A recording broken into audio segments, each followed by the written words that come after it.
일반 선언문이 멤버의 일반 선언문으로 사용이 될 때 어떠한 구문상의 차이가 있는지 알아보도록 하겠습니다. attribute specify sequence, 댓글 specify sequence, init character list, 마지막 세미콜론으로 끝날 때 스펙 문서에서는 댓글 specify sequence를 t로 표현을 하고 init declarator list에서 declarator만을 가져와서 d로 이렇게 표현하게 됩니다. 그리고 마지막에 세미콜론으로 언급합니다. 결국 이 구문에는 이 뒤쪽에 declarator 이후에 추가적인 문장들이 등장할 수 있다는 것을 의미하고 있습니다. 이러한 구문이 멤버로 사용이 되는 경우에는 attribute specify sequence, 댓글 specify sequence, member, declarator list, 세미콜론으로 해서 문장이 완료가 되는데 스펙 문서에서 댓글 specify sequence를 t로 member declarator list에 declarator를 가져와서 d로 언급을 합니다. 결국 일반 선언문이 멤버의 선언문으로 사용이 될 때나 구조적으로는 동일합니다. 차이점은 declarator 이후에 등장하는 구문들이 약간의 차이가 있을 뿐입니다. 일반 선언문에서 초기화 구문을 사용할 때는 소가를 사용한 초기화 구문을 사용할 수가 있어요. 물론 다른 구문도 사용할 수가 있습니다. 그런데 멤버에 사용이 될 때는 이 소가를 사용한 초기화 구문을 사용할 수 없고 다른 구문을 사용해야 됩니다. 등호를 기반으로 한 초기화 구문이나 중괄호, 꼬부랑에서 이걸 커리 브레이스라고 부릅니다. 커리 브레이스 기반의 초기화 구문을만 허용을 합니다. 그에 비해서 일반 선언문은 모든 초기화 구문을 다 허용을 하고 있고요. 두 번째 내용을 보게 되면 이 부분하고 이 부분은 동일합니다. 결국 일반 선언문에서 사용하는 규약을 그대로 가져와서 약간의 제약 조건을 기반으로 해서 멤버의 선언 구문을 그대로 사용할 수 있다는 걸 알 수가 있습니다. 멤버에 사용되는 경우는 이런 경우는 좀 멤버에서만 지원하는 경우죠. virtual specifier sequence 이 부분이 final이나 override 구문을 의미하거든요. 우리가 사용하는 virtual이라는 키워드가 있는데 virtual은 이 t에 속합니다. 그 다음에 function contract specify sequence는 post condition, pre condition 관련된 구문을 의미하고요. pure specifier는 는 제로 구문을 의미합니다. 순수 가상함수를 만들 때 주로 사용하게 되죠. 이런 것들만 이제 멤버에 대한 선언 구문에 추가로 declarator 이후에 추가할 수가 있는 겁니다. 멤버 선언 구문에는 특이하게 비트필드 구문을 사용할 수가 있습니다. 변수를 앞에 위치하고 변수마저도 때에 따라 생략하는 경우도 있습니다. 어떤 변수 다음에 콜론 다음에 비트 필드 크기 얼마의 비트 필드를 설정할 것에 대한 내용인데 4든 5든 이런 숫자가 일반적으로 들어갑니다. 그리고 초기화 구문이 등장하게 됩니다. 멤버 선언 구문에서만 비트 필드가 등장을 합니다. 그래서 스펙 문서에서는 주로 비트 필드를 따로 빼서 언급을 하게 됩니다. t라고 이렇게 언급을 했을 때 다른 구문들은 다 동일한 어떤 범주에 들어가니까 선언문, 일반 선언문이든 멤버 선언문이든 다 DT라는 이 구문으로 설명을 하게 되면 다 설명이 되거든요. 근데 비트필드만은 포함이 안 되죠. 그래서 요 DT라는 설명으로 비트필드는 설명을 할 수가 없어요. 그래서 스펙 문서 이 부분만 따로 설명을 하게 되는 겁니다. 타입 def, 댓글 스페시파이어와 펑션 타입에 대해서 알아보도록 하겠습니다. 여기서 알아볼 내용은 멤버 함수로 사용되는 타입에 대한 내용을 알아보기 때문에 조금 전에 관련된 내용을 잠시 언급을 했던 겁니다. 자, 알아보도록 하겠습니다. 일단 펑션에 대해서 선언 규약에 보면 td로 역시 언급을 하고 있어요. 근데 t가 empty가 될 수도 있습니다. 즉 생성자나 소멸자나 변환 연산자는 t가 없죠. 그 다음에 d를 어떻게 결정하느냐라고 했을 때 다음에 따라 결정한다고 되어 있습니다. 일단 소괄호가 등장하고 소괄호 앞에 declarator id 즉 이름이 등장해야 됩니다. 함수 이름이죠. 이 함수 이름부터 출발을 해서 마지막에 트레일링 리턴 타입까지가 D가 됩니다. 그 사이에는 CV 퀄리파이어 시퀀스, 레퍼런스 퀄리파이어, no except specifier 이런 구문들이 추가로 등장을 할 수가 있어요. 예를 들어 보겠습니다. 가로가 등장하고 있고요. 가로 앞에 이름을 갑니다. 여기서부터 해서 쭉 갔을 때 마지막까지, 왜냐하면 여기 컨센스 레퍼런스니까 컨센스가 여기 속하고요. 레퍼런스가 여기 속합니다. 그러니까 이 부분이 D가 되는 거예요. 따라서 앞에가 T가 되는 겁니다. 여기도 출발을 해서 컨스 레퍼런스 마지막에 트레일링 리턴 타입, 그래서 여기까지가 D1이 되고요. 콤마하고 또 앞에서부터 출발해서 트레일링 리턴 타입까지 D2, 그다음 앞에가 T가 됩니다. 이런 식으로 사용을 한다는 거예요. 이럴 때 CV 퀄리파이어 시퀀스나 레퍼런스 퀄리파이어를 사용하는 펑션 타입에 대해서 언급을 하고 있어요. 멤버 함수로만 사용할 수 있는 타입에 대한 내용을 언급하고 있는 거예요. 이 경우는 오직 멤버 함수로밖에 사용이 될 수가 없어요. 그러면서 이러한 타입을 어떤 위치에서 사용할 수 있느냐, 일단 우리가 알고 있는 내용은 non-static member function, 즉 일반 멤버 펑션의 펑션 타입으로 사용할 수 있는 걸 확인했습니다. 또 다른 경우가 type def declaration이나 alias declaration의 펑션 타입을 정의할 때 탑 레벨 펑션 타입으로 지정할 수가 있습니다. 무슨 얘기냐면 이 부분이에요. 여기서 여기부터 출발해서 트레일링 리턴 타입까지, 그 다음에 여기서 출발해서 트레일링 리턴 타입까지, 그래서 D1, D2가 되고 이 부분이 T가 됩니다. 이런 식으로 type def declaration이나 alias declaration에서 이 컨센스의 레퍼런스를 포함하는 이런 형태의 펑션 타입을 사용할 수가 있습니다. 그 다음에 템플릿인데 템플릿 파라메타의 디폴트 아규먼트로 사용할 수가 있어요. 예를 들어서 여기 펑션인데 여기 보면 파라메타가 있고요. 파라메타에 대한 디폴트 아규먼트가 이 부분입니다. 여기에 void에 이렇게 해서 쓸 수가 있죠. 컨센스 레퍼런스. 이때는 type id라는 말을 쓰고 있어요. type id는 여기에서 함수에서 함수 이름을 빼버린 상태가 type id가 되거든요. 즉 declarate id를 빼버리면 type id가 됩니다. 나머지가. 그다음 이 부분도 그렇습니다. 보면 템플릿 아규먼트로 사용한다 그래요. 템플릿 아규먼트로 void의 함수에 reference 이런 식으로 쓸 수 있어요. 컨센스 레퍼런스 이렇게 쓸 수가 있습니다.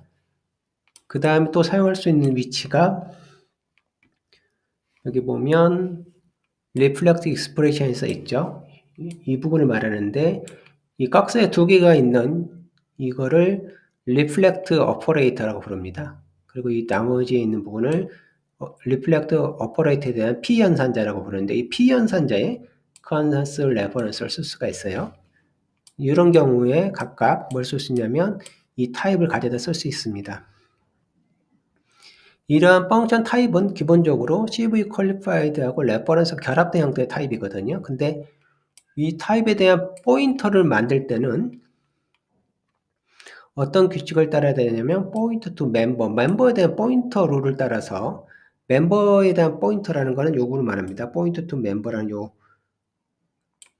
구문이 있습니다. 이 규약에 따라서 만들 수 있다고 되어져 있어요. 무슨 얘기냐면 포인터가 등장하면 그 포인터 앞에는 뭐가 있어야 되냐면 nest name specifier가 있어야 돼. 즉 스코프 연산자가 있어야 됩니다. 그 다음에 CV 퀄리파이어가 위치할 수가 있고요. 그럼 declarator id가 등장하게 됩니다. 예를 들어 보겠습니다. 여기에 S1이라는 클래스가 있어요. 이 클래스에 대해서 포인터를 만들고 싶은 겁니다. 근데 어떤 거에 대한 포인터를 만들고 싶으냐면 플라트를 리턴하고 이렇게 이 부분만 보면 컨센스 레퍼런스를 갖고 있는 함수죠. 근데 그에 대한 포인터를 만들고 싶은 거예요. 지금 이거는 펑션 타입에 대한 포인터를 만들고 싶으니까 그래서 이렇게 만든 겁니다. 그래서 이 부분이 뭐가 되냐면 이 부분이 t가 되고요. 여기서는 이 부분을 이제 D라고 언급했는데 이 부분이 이제 D라고 여기는 언급한 겁니다. 근데 여기를 보면 내용을 보게 되면 멤버잖아요. 멤버에는 일반 멤버가 있고 포인터 함수에 대한 포인터가 있잖아요. 함수에 대한 멤버가 있잖아요. 그 경우는 이 부분 전체가 뭐가 되냐면 이렇게 해가지고 이게 D가 됩니다. 이게 D가 돼요. 그래서 이름을 정의하는 부분에 대해서는 이렇게 써야 되는 겁니다. 이 부분에 대해서는. 그래서 이게 CV 퀄리파이어가 이쪽에 올 수가 있죠. 그래서 온 겁니다. 그래서 이 문장을 보게 되면 어떤 식으로 해석을 하냐면 해석하는 방법을 잠시 알아보도록 할게요. 이 경우는 제가 전해드리겠지만 이 부분을 잠시 뺍니다. 이 부분을 일단 빼놓고 생각하면 함수죠. 이런 함수입니다. 그래서 이 포인터를 그 다음에 포인터를 딱 끊어서 이 전체 지금 여기서 이 함수인데 그 함수에 대한 포인터를 적용을 시키는 거예요. 그래서 플랫을 리턴하고 컨스턴트 레퍼런스 가진 함수에 대한 포인터라는 뜻이고요. 그게 S1 안에 있다는 뜻이에요. 이 컨스턴트는 어디에 적용하냐면 뒤에다 적용합니다. PF3가 상수라는 거예요. 한번 세팅되어지면 변경하면 안 된다는 의미입니다. 이런 식으로 해석하면 됩니다. 일반적으로 함수가 아니라 변수를 의미할 때는 이런 식으로 이 구문을 그대로 가져다 쓰면 됩니다. 보면 이 부분이 t가 되고 이 부분이 딱 d가 돼요. 보면 똑같습니다. nested namespace fire 해서 이렇게 되고 포인터 오고 constants 오고 이렇게 옵니다. 그래서 이 부분도 어떻게 해석하냐면 이 경우는 이 포인터를 이 앞에다 적용하면 돼요. 이동할 수 있습니다. 이런 경우 가로가 없기 때문에. 그래서 지금 설계하는 녀석은 플랫에 대한 포인터라는 거예요. 이 컨스턴스는 뒤에 있는 RV가 컨스턴스라는 겁니다. 이런 식으로 해석을 하면 됩니다. 그래서 우리가 지금 배우고 있는 내용은 뭐냐면 펑션 타입인데 펑션 타입이 CV 시퀀스를 갖고 있거나 레퍼런스 퀄리파이어를 갖고 있는 경우를 의미하고 있어요.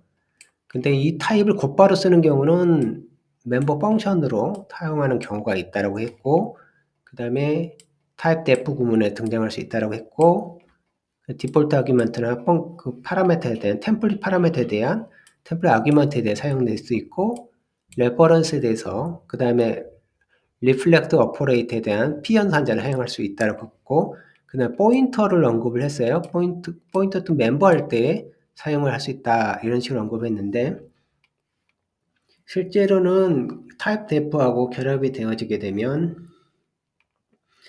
이런 식으로 포인터 형식으로 사용돼요. 여기 보면 이 부분이 이렇게 되어져 있잖아요. 이 부분이거든요. 가져와서 그 포인터처럼 사용합니다. 근데 이제 제가 관심 있는 거는 뭐냐면 레퍼런스입니다. 일반 펑션에 대해서는 포인터도 있고 레퍼런스도 있거든요. 그렇지만 이 CV 퀄리파이어 시퀀스나 레퍼런스 퀄리파이어를 가진 펑션 타입에 대해서는 레퍼런스가 없습니다. 레퍼런스 타입이 없어요. 이 부분을 조금 주의할 필요가 있습니다. 그 다음에 이 CV 퀄리파이어 시퀀스나 레퍼런스 가지고 있는 이 펑션에 대해서는 뭘 할 수가 없냐면 일반 포인터 타입처럼 취급해서는 안 돼요. 일반 포인터 형태를 만들려고 하면 이 부분이 그 얘기입니다. 일반적 펑션 포인터 타입을 여기 있는 이 타입을 가져와서 만들려고 하면 에러다라는 겁니다. 그 펑션이 뭐냐면 CV 퀄리파이어나 레퍼런스 퀄리파이어를 가진 경우 즉 이렇게 만들려고 하면 그 펑션에 대한 포인터를 일반 펑션은 포인터를 만들 수 있어요. 그렇지만 CV 퀄리파이어 시퀀스나 레퍼런스 퀄리파이어를 가진 경우는 일반 포인터처럼 만들 수가 없고 여기는 멤버 투 포인터 구조로 포인터를 만들어야 됩니다. 관련된 예제들을 보도록 하겠습니다. 일단 첫 번째는 디폴트 아규먼트로 사용된 경우죠. 템플릿의 디폴트 아규먼트, 그 다음에 템플릿 아규먼트, 그 다음에 이 부분은 리플렉트 익스폰의 피연산자로 이러한 함수가 사용될 수가 있고요. 일반 내에서는 이런 식으로 컨스턴스나 컨스턴스 레퍼 이런 식으로 할 수가 있습니다. 특이한 점은 이 경우 좀 특이한 점이 있습니다. 이 부분이 T고요. 이 부분이 D잖아요. D1, 이 부분이 D2잖아요. 근데 오토이면서 리턴 타입이 인트인 경우도 있고 플랫인 경우도 있는데 이 두 개를 하나의 문장으로 선언하고 싶은 거예요. 그런 경우는 이 오토를 써주고 리턴 타입을 여기 있는 트레인 리턴 타입으로 해서 D로 밀어버리면 리턴 타입이 서로 다른 형태를 한 구문으로 선언할 수가 있습니다. 변수 같은 경우는 이게 안 되거든요. 변수 같은 경우는 이게 안 돼요. 왜냐면 변수는 트레인 리턴 타입이 없어요. 변수는. 그러다 보니까 이 구문을 쓸 수가 없습니다. 서로 다른 형태를 쓸 수가 없어요. 예를 들어서 오토의 A인데 뭐 3.0, B는 4, 뭐 이런 구문을 쓸 수가 없어요. 왜냐면 얘는 더블이고요. 얘는 인트잖아요. 오토는 하나고요. 이런 구문은 어려거든요. 근데 펑션의 경우는 이 트레인 리턴 타입을 이용해서 반환 타입이 서로 다른 형태로 함수를 한 문장으로 선언할 수가 있습니다. 이 부분도 타입 def를 통해서 이렇게 D를 각각 디자인을 하고 있습니다.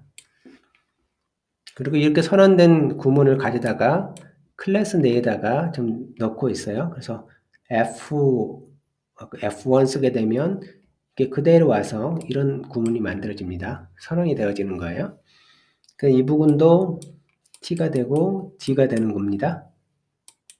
근데 D 다음에 뭐가 오냐면 포스트 구문이 오고 있거든요. 포스트 컨디션 구문이 오고 있거든요. 여기 있죠. 이렇게 올 수가 있습니다. 멤버 선언 구문에 여기도 올 수가 있고요. 펑션 컨트랙트 스페시파이어가 온 겁니다.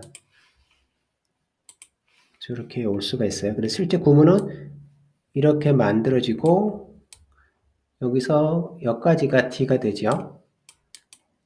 D가 되고 이 두 개는 그 디크라이터 이후에 오는 문장입니다. 여기도 T, D가 되고요. 여기도 T가 이렇게 됩니다. 버추얼을 포함해서 여기까지가 T가 되고 그 다음 D가 되고요. 여기는 pure 스페시파이어죠. 이 부분도 T가 되고 D가 됩니다.